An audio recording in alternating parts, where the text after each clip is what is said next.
High everyone, a very good morning. Welcome to my channel Bong life uncut. আর এখন বাজে হচ্ছে 9:45। এখন থেকে আমি ব্লগটা স্টার্ট করছি।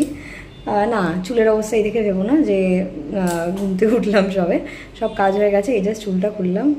একটু আরাম, সারাদিন বাঁধা থাকে তো ওই জন্য। আর লাঞ্চের প্রিপারেশন হয়ে গেছে, চলো তোমাদের দেখিয়ে দিই। দেখো আজকে লাঞ্চ বক্সে কি আছে। এখানে আছে ভাত, এখানে আছে পাঁপড় ভাজা, এখানে আছে ভেন্ডি সেদ্ধ, আলু ভাজা, এখানে আছে উচ্ছে দিয়ে ডাল, মানে তিতার ডাল যেটা, আর এখানে সয়াবিনের কারি। আজকে সবই নিরামিষ, কারণ আজকে শ্রাবণ মাসের সোমবার। আর এমনিও আমরা সোমবার 12 মাসই নিরামিষ খাই। আচ্ছা, এই দেখো আমার ছেলে সকাল সকাল মানে স্কুল থেকে এসে আমি স্নানও করিয়ে দিয়েছি। তার কারণ কি করেছো তুমি আজকে? তাকাও বাবাই, কি করেছো আজকে বলো? হাসির না, কি করেছো? বমি করেছে স্কুল ড্রেস ভর্তি করে। কেন করেছো? হ্যাঁ, আমার কথা লিটারালি আমার ছেলেও শুনবে না, আমার হাজবেন্ডও শুনবে না। তো আমি তো ওকে পুরোপুরি হোমমেড খাবার দিই টিফিনে।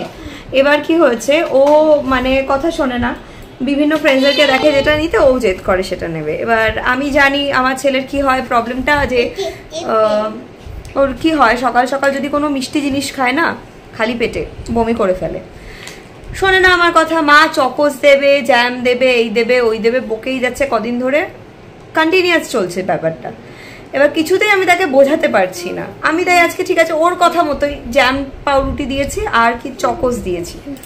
আমি তো জানি আজকে গন্ডগোল হবে, ঠিক তাই খেয়ে স্কুল এসেছে, স্কুলের তারপরে স্কুল ড্রেস পরে ফেরার সময় বমি করে দিয়েছে পুরো। তো এখন আমি ঠিকই করেছি, যে কথা আমার না শুনবে যেমন করবে করুক, তারপরে যেটা হবে কনসিকুয়েন্স ফেস করতে হবে তাকে, আমার তো কিছু করার নেই।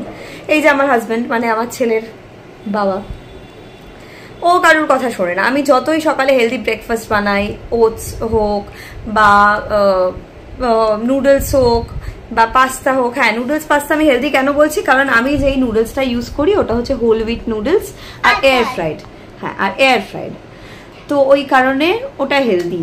পাস্তা যেটা আমি ইউজ করি ওটাও হোল হুইট। হ্যাঁ, তো ফ্রাইড আমি সেরকম কোনো আইটেম ইউজ করি না, যেটাই ফ্রাইড এয়ার ফ্রাইড। তো তার জন্য ওগুলো হেলদি খাবার। বা রুটি তরকারিও মাঝে মাঝে বানাই, ডিম টোস্ট করে দিই, ওগুলো ওনার পোষায় না। ওনার হচ্ছে খালি বাইরে গিয়ে রোজ সকালে অফিস যাওয়ার আগে কচুরি খেতে হবে, নান খেতে হবে। সকাল থেকে উনিও বমি করছে, তো আমার তো কিছু করার নেই। আর মানে কি বলবো, সত্যি সংসার লাইফ এই জিনিসটা যে কতটা কঠিন এখন বুঝি।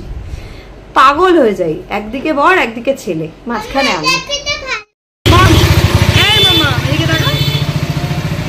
কোথায় গেছিলাম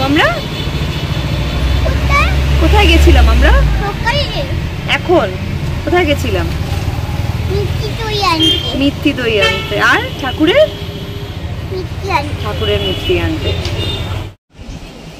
আমার ছেলে এখনো ঘুমাচ্ছে, আর ও যেহেতু খিদে পেয়ে যাবে উঠলেই, তাই আমি একটু চিড়ের পোলাও বানাচ্ছি এখানে, কারণ আজকে তো আমাদের ভেজ, ওই কারণে। আমার মামা খুব তাড়াতাড়ি খেয়ে নিয়েছে আজকে। বললাম না স্কুল থেকে এসেছে, পুরো ঘুমটাকে করে একদম স্নান ফান করিয়ে তখনই বলছিল খিদে পেয়েছে, আমি তখনই ওটা ভাত খাইয়ে নিয়েছি। এখন উঠলে সেই খুবই খিদে পাবে, কারণ সেই 11টার দিকে মনে হয় ভাতটা খেয়েছে, তার আগেই হবে, এই কারণে।